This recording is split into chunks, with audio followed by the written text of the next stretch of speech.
Samantala mga ka-RSP, sa darating na linggo, ipagdiriwang natin ang Mother's Day, isang araw ng pasasalamat at pagpaparangal sa lahat ng mga magigiting na ina.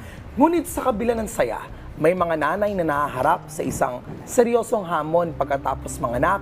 Ito po yung tinatawag na postpartum depression.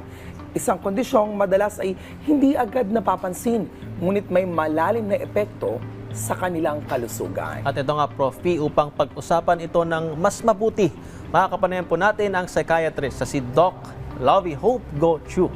Magandang umaga po, Doc, at welcome sa Rise and Shine Pilipinas. Hi, good morning, Sir Patrick, Professor Kiki, Good and to all your morning, viewers. Doktora. Grabe na yung glow ni Doc. Oo Para pag nga siya eh. kausap mo, magaling na agad ako.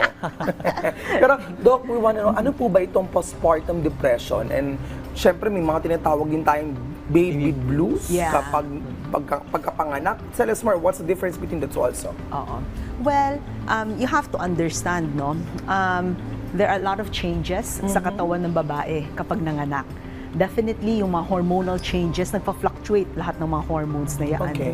So that may cause like parang mga postpartum blues. Postpartum blues may be a normal occurrence sa mga Okay.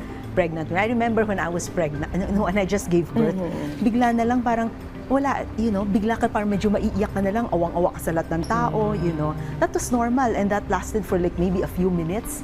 But usually postpartum blues will affect like mga 50 to 80% of women who gave birth. And after that, mawawala siya kaagad. Regardless kung first or second child or pang-ilan child, pwede maranasan. Pwede. Kasi nga, nagpa-fluctuate yung mga hormones and that will affect the mood. No? So that could be a normal occurrence, you just like sleep properly, you get the help that you need. Pero, mawawala na lang siya on its own. So you don't need treatment for that, but you need a lot of support. No? Pero you can also have what we call yung parang postpartum depression. That one is a little bit less common, mga 10 to 15% of women who give birth. Okay. Yun kasi medyo mas grabe na. The functioning is being affected already. So, ibig sabihin yan, yung mga kailangan gawin, minsan parang ayaw nang gawin, hindi na minsan maalagaan ang bata, sobrang feeling nila parang, parang down na down ang energy. So, kapag ganoon, that's postpartum depression, talagang kailangan gamutin na yan. So, that's a difference. Okay. Yun nga, ma'am, Doc, nabanggit niyo yung isa sa mga cause, yung hormones nga po. Pero ano yung mga That's right. maaring risk factors nga po dito po sa postpartum depression? Okay. That's a very good, So the hormonal changes, definitely that's a biological part of it. Okay. Pero yung mga risk factors mo, the highest risk factor will be previous history. Kunwari, kapag may previous history na, let's say, of depression, of anxiety, or muna pagsabihin mo, parang ito sa difficult pregnancy, or wala kang masyadong support, or maybe it was an unplanned pregnancy. So all of those pwedeng mag-contribute to having like postpartum depression na symptoms. Okay, what could be the symptoms here kapag nakaranas ng postpartum depression? Kasi usually, the stigma here is that, ako, parang di naman yata totoong may problema yung nanay ko, kaya itong kapatid ko, bakit nanganak. Kumbaga parang, I think we have to break the stigma. So we want to know what are the symptoms. Yeah. And I'm glad that you brought that up kasi nga parang may stigma talaga in psychiatric illnesses unless ikaw yung makaramdam talaga. Isipin mo, nag-iinarte lang to, tatagan mo lang, mag-pray ka lang. It's not like that. It's really an illness and the symptoms will be para siyang major depressive disorder with postpartum onset. Okay. No? So, usual symptoms niyan will be depressed mood, definitely. Okay. Loss of interest in things. Poor appetite. It's either you eat too much or you don't have appetite, ayaw mong kumain. Pwede ring either hindi ka makatulog or tulog ng tulog. Okay. Walang masyadong energy, parang pagod na pagod. Feelings of hopelessness, helplessness, wala ng pag-asa.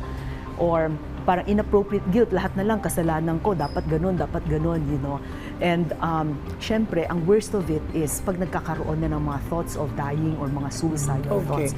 That's the worst case scenario na talaga. Yun yung mahirap kasi, we have these kinds of symptoms pero ini-invalidate natin sila. Tama. Lalo pang mas bibigat. Imagine those symptoms, tapos yung nanay, pinipilit pa yung sarili niya ibangon para alagaan yung anak. Eksakto. Yun. Eksakto. Itatas kunwari kapag hindi pa nakakaintindi, wala ka pang tulong na nakukuha from the people around you. Yan. Yun nga, nabanggit ninyo, Doc, at ni Prof. P, dapat nga ma-break po yung stigma That's right. patungkol dito. So, Oo. paano naman po natin matutulungan yung isang ina nga po na nakakaranas po itong postpartum depression at ano po yung mga hakbang na maaaring gawin upang maiwasan ito? Oo. Well, first, the most important thing really will be recognition. Okay. You know, dapat naiintindihan there's really such a thing as postpartum depression. At kapag na-recognize na yon, then kailangan na nyo encourage to get help. Okay? So that's the most important thing. But other things that you can do, maliliit na bagay eh. You know, bigyan ninyo ng time para matulog. I-deck ninyo yung mga asawa. Yes. Tulungan ninyo yung mothers na this is not about the mother. Usually, parang dapat yung dalawa yung nagtutulungan yan. You know? So dapat yung husband tumutulong, tapos para makatulog naman si mommy, kunwari, parang siya naman magte-take care. Tapos what else pa ba? Tapos yung mga pwedeng tulungan ng mga kamag-anak. You know, maganda sa Philippines kasi, maganda yung yung support system. So nandiyan yung mga biyanan, yung mga Collectivist nanay, naman tayo. kapatid, pinsan, Yes. you know. So and then don't be afraid to ask for help. Kapag kailangan ng tulong, nahihirapan kayo, then humingi kayo ng tulong.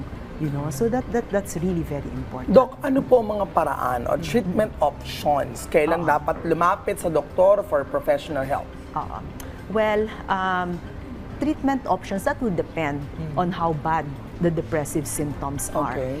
You know, kunwari, kapag hindi naman ganun kagrabe, you can do like parang mga psychotherapy, or Okay. actually, you have like a good diet, mag-exercise ka regularly. Sometimes, may evidence-based na parang for mga mild to moderate exercise might work, like mga meditation, all of those things might help, no? Pero kunwari, kapag talagang medyo mas grabe ng mga symptoms, then you might need to take medications. Ayun. No? Okay. Yung mga medications, syempre ang concern yan will be, paano yan, pag nagbe-breastfeed ako, parang ganoon. Then you will have to work very closely with a pediatrician, So, kunwari, kapag talaga may symptoms, sometimes you have to put the mother on antidepressants even before manganak. Then you work closely with the OB and the pediatrician.